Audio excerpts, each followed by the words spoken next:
heard this before. 5 people, 30 days, no sleep. But that's not the part people remember. What they remember is what they became. They were told it would be easy. Stay awake, breathe the gas, walk out free. The room was sealed. No clocks, no sunlight, no way to tell how long you've been inside. At first, they talked about home, about food, about what they'd do when it was over. And then, one of them stopped answering, not because he couldn't, because he was listening. He moved to the wall, not facing the others, facing the corner, whispering.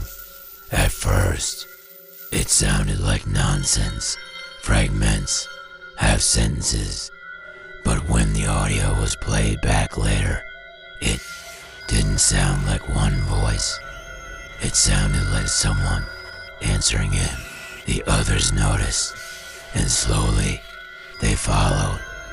One by one, they stopped talking to each other. The room grew quieter, but the microphones picked up more sound than ever. Whispers, constant, layered, like the room itself was speaking back. By day 9, no one was talking anymore, at least not to each other. They avoided the center of the room, stayed close to the walls, as if something there felt safer, or maybe as if something in the middle didn't. One of them started laughing, not loudly, just under his breath, for hours. Then he stopped, all at once. Day 14, the microphones picked up. Nothing, no movement, no voices, just the low hum of the chamber. 5 people died alive, but completely silent. For 3 days. Silence like that doesn't mean nothing is happening. It means something is listening. On day 15, the researchers spoke through the intercom. Carefully, slowly.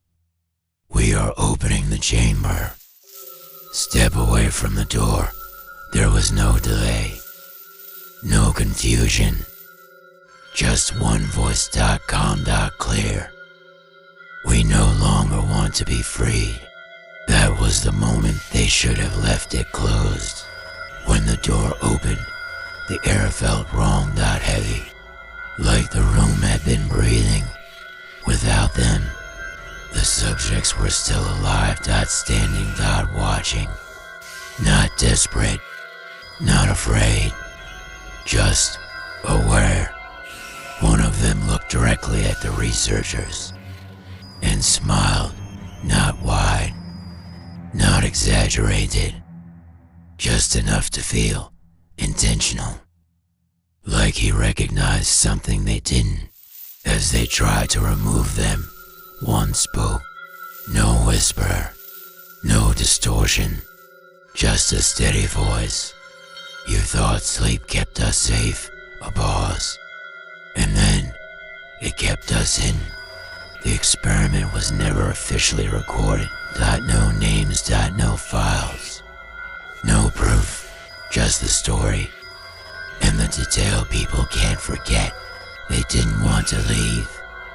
So maybe the real question isn't whether the story is true. It's this: if you stayed awake long enough, what would start talking back?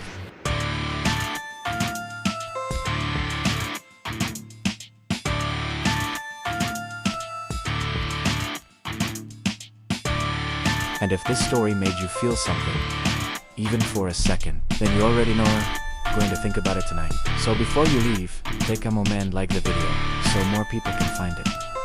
Share it with someone who loves horror, and subscribe, so you don't miss the next story. Because the next one might be even closer to home.